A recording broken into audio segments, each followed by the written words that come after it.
Hi, I'm Gordon from Camera Labs, and this is my in-depth review of the Lumix S 100-500mm f5 to 7.1, a telephoto zoom lens for full-frame L-mount mirrorless cameras like the Lumix S1 and S5 series. Now, if you've already seen my short first looks review, this longer one is going to go into loads more detail, including my full quality test, so stick around. This lens will take you from 100mm, a short telephoto that's great for portraits, all the way to 500mm, where you can get close to small or distant subjects. For example, you could be filming a broader landscape view before then zooming in to concentrate on some wildlife you've spotted. Or maybe you're capturing the sky around sunset before zooming in for a dramatic close-up of the sun itself. Note this is only safe when the sun is very low in the sky and dim, or if you're using suitable filters, so be careful. Launched in September 2025 and costing around $2,100 or £1,800, it delivers the longest reach in the full-frame Lumix lineup to date, although it's not quite the longest in the L-mount system overall. Sigma now has three options that will reach further to 600mm for L-mount, but they're unapologetically substantial lenses. For example, their 150-600mm f5 to 6.3 DGDN may reach 600mm, end a tad brighter, and cost a little less too, but it's a very different prospect to carry around, measuring 109 by 264mm and weighing 2.1 kilograms. In contrast, the Lumix S 100-500 is more akin to a typical 100-400 lens, measuring 92 by 196mm and weighing just under 1.3 kilograms without any accessories, making it much more portable and manageable. Compare that to Sigma's 100-400 f5 to 6.3 DGDN. That lens measures 86 by 197mm and weighs 1.13 kilograms. So the Lumix lens gives you an extra 100mm of reach in a package that's actually very similar in overall heft. That said, the Sigma zoom is substantially cheaper, around half the price of the Lumix lens at about $1,050 or £900, so you really have to want the chance to reach further without having to fit teleconverters. Okay, now let's look at the design and controls of the new Lumix lens.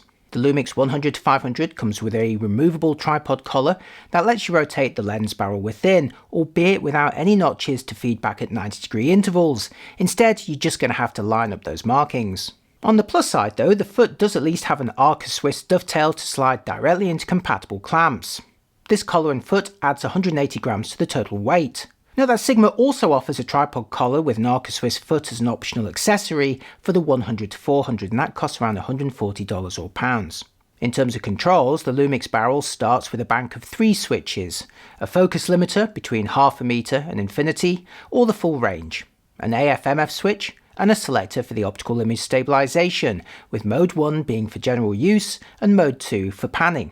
Next comes the zoom ring, generously wide and very damped in operation, at least when new. As you zoom from 100 to 500mm, the barrel extends in one section by about 8 centimeters. A thinner ring alongside the main zoom control allows you to make the zoom even stiffer if preferred, although again it was already pretty stiff to start with, even when set to smooth. This may loosen over time though.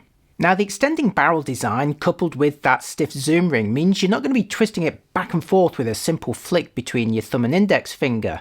As such, I personally found it harder to make very quick adjustments to recompose during, say, fast sports or action sequences. That said, the stiffer design and the chance to make it even stiffer still do make it easier to capture smooth video zooms.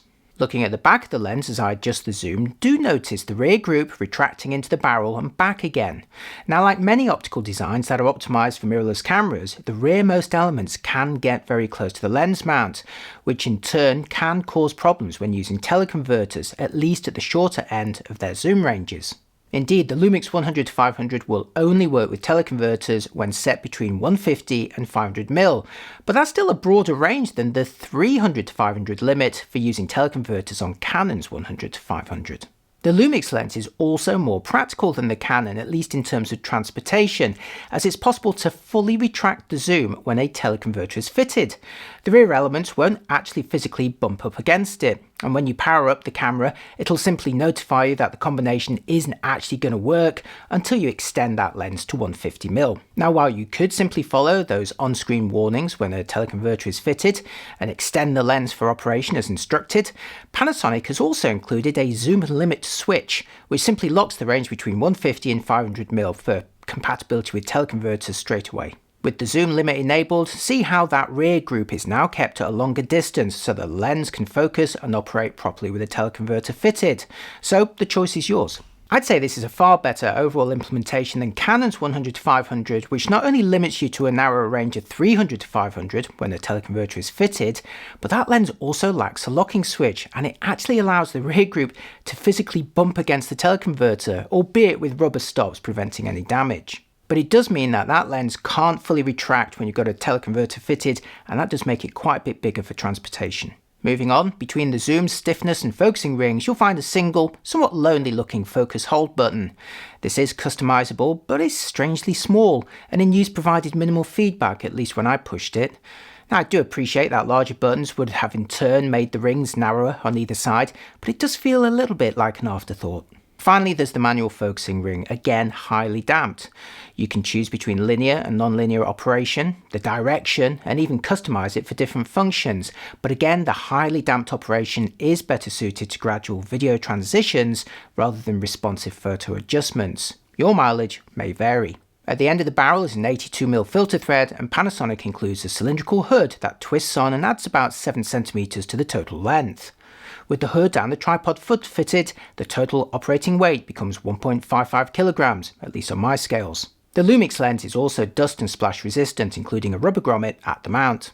Okay, now let's have a look at the range, first for still photos at 100mm, and now at 500mm. A 5x optical range that's great for wildlife, sports or nice compressed landscape views. Again, it can also work with teleconverters between 150 and 500mm, extending the reach up to 1000mm. The optical design isn't parfocal though, which means it can temporarily lose focus while zooming. I found that when adjusting the focal length during a photo burst to recompose, say, fast action, most of those transitional frames weren't sharp, so it is best to stick to a single focal length during bursts and only adjust it between bursts. That said, for slower zooms during video recording, the continuous autofocus can mostly compensate. Here you can see the lens zooming between 100 and 500mm on the S1R2, where the biggest issue now becomes magnified wobbles from my tripod and zooming technique. It also works with hybrid zoom on compatible bodies, as seen here on the S1R2, extending the effective reach on 4K video to 1050mm, and that's without the need for teleconverters, or even longer if you do have one of those fitted. Obviously, any wobbles will now become much more magnified, so do be careful. Moving on, the lens employs a variable aperture to keep the cost and size down, with a maximum of f5 at the short end, dimming to f7.1 at the long end, but as always, it's interesting to see exactly where the aperture changes. So here's a chart that I put together for you, showing the new Lumix lens at the top, compared against the Sigma 100-400 DGDN at the bottom. For clarity, I've marked where the aperture drops by a whole third of a stop, but in reality it's actually a gradual dimming process between these marks. Here you can see the Lumix lens maintaining f5 for slightly longer into its range, but dimming to f6.3 a bit sooner. That said, the aperture drops are roughly similar overall. Next, let's switch the Sigma model at the bottom for the 150-600 DGDN. Here you can see the Sigma is staying brighter throughout its range, but that also accounts for its larger heft. That is a big lens. And just out of interest, here's how the Lumix 100-500 compares against the Canon RF 100-500, which starts a tad brighter and stays a little bit brighter throughout its range. But the Canon lens is about 50% more expensive. I'm going to make a few more comparisons throughout this review. Next, for focusing, and you're looking at the 100-500 at 100mm f5, pulling focus between the bottle and the back of my garden. It's not instant in AFS or AFC modes, but it does feel fine in use. I'll show you how it works for birds in flight later. Next, here it is for video autofocus, this time using human face detection, where you'll also get an idea of the kind of depth of field that's possible at 100mm f5 for portraits or presentations. You can also see the Lumix S1R2 keeping me sharp as I move back and forth or across the frame. And now for a focus breathing test at 100mm, manually focusing from infinity to the closest distance, where you'll see the field of view reduce a little bit. Note that you can choose linear or non-linear manual focusing from the body, with a choice of throw for the former. Next for my quality test, starting with bright and peer, angled as always so that details run into the corners. I use the S1R2 throughout for its resolution, and here you can see the lens at 100mm f5. So let's take a close look in the middle of the frame, where you'll see a decent degree of detail, and no obvious issues to mention.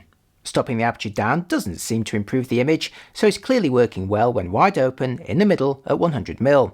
So back to the f5 sample before now heading into the far corner. Here there's very minor softening of ultimate detail that's also visible at f5.6, but close the lens to f8 and the extreme corners do improve nicely, so it's worth doing this for landscape shots. Next for the lens, midway through its focal range at 300mm, where the aperture dims to f6.5, so that's what you're looking at here. Let's now take a close look in the middle, where you'll see the details are looking pretty good.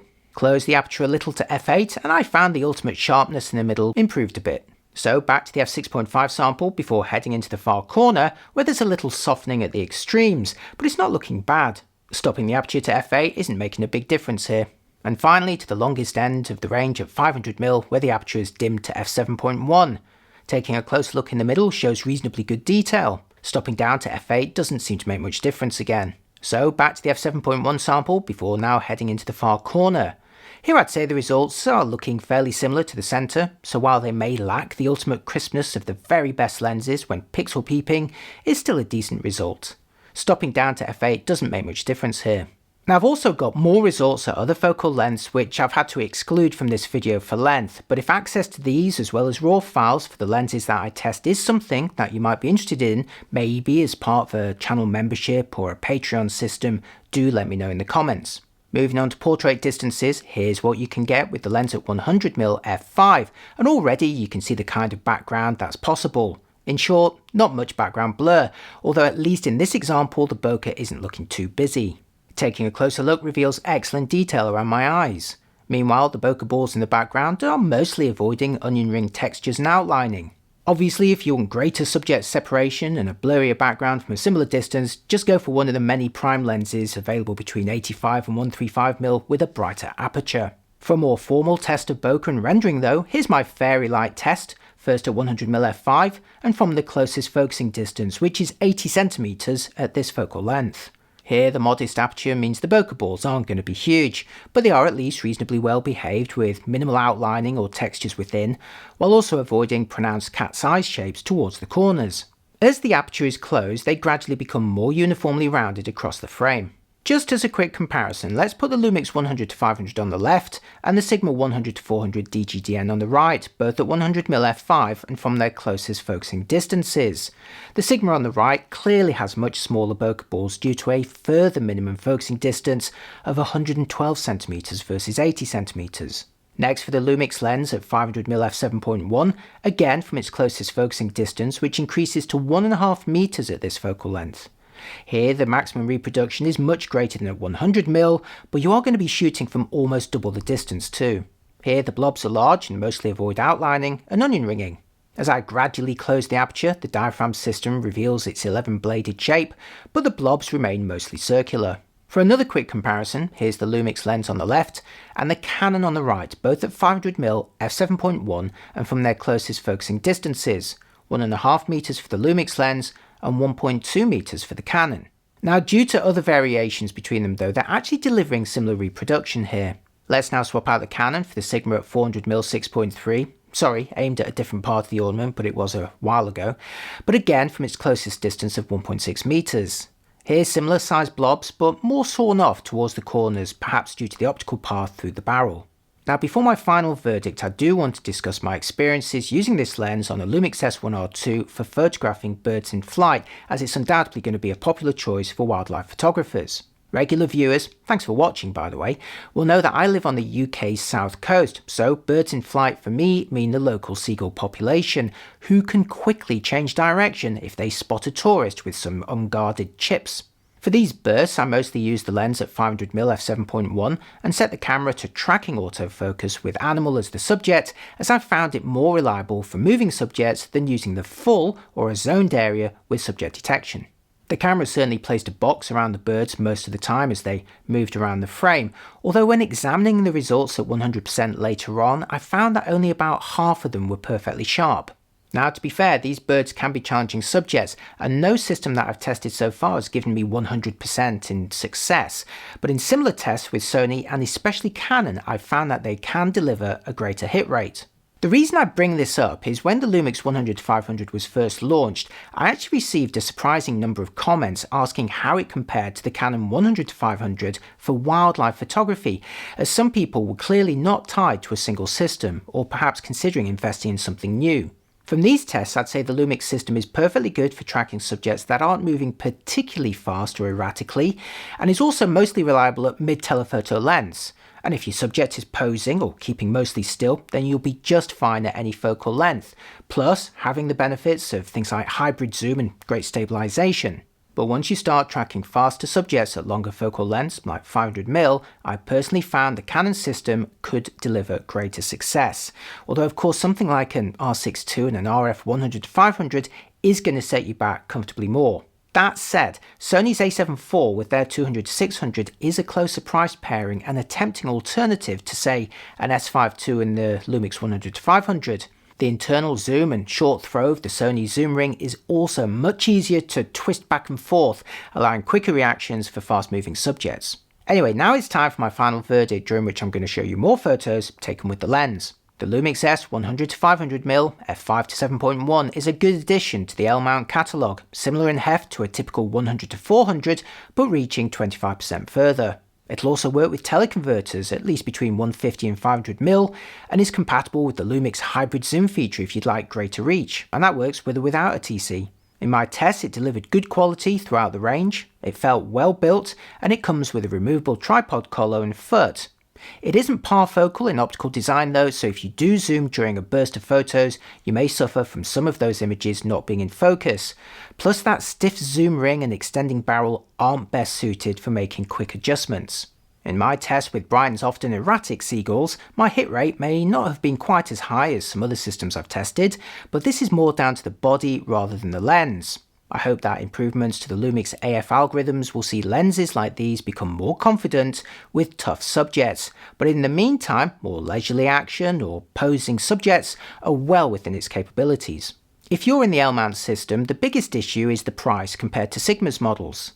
With Panasonic releasing relatively few new lenses, Sigma has become the major provider of optics for the L-mount system, allowing us to get used to their top-tier quality and competitive pricing. The Sigma 100-400 DGDN costs half that of the new Lumix lens, and while it doesn't come with a tripod foot as standard, you can buy one as a fairly affordable accessory. In fact, you could also throw in Sigma's 2x teleconverter for L-mount and still come in cheaper. While I appreciated the longer native reach of the new Lumix lens, it's hard to ignore the Sigma 100-400. But choice and competition are always good for the customer, so I'm very happy to see the Lumix 100-500 as an option. And that's it for this review, which turned out to be a bit more detailed than I'd first planned. So in the absence of a sponsor helping to pay for it, if you found any of it useful, I'd love if you liked the video and consider subscribing to this channel. And if you're into coffee, please also check out my Gordon Gets Coffee channel, where I review some of the best cafes around the world. Cheers, thanks for watching, and I'll see you next time. Bye bye.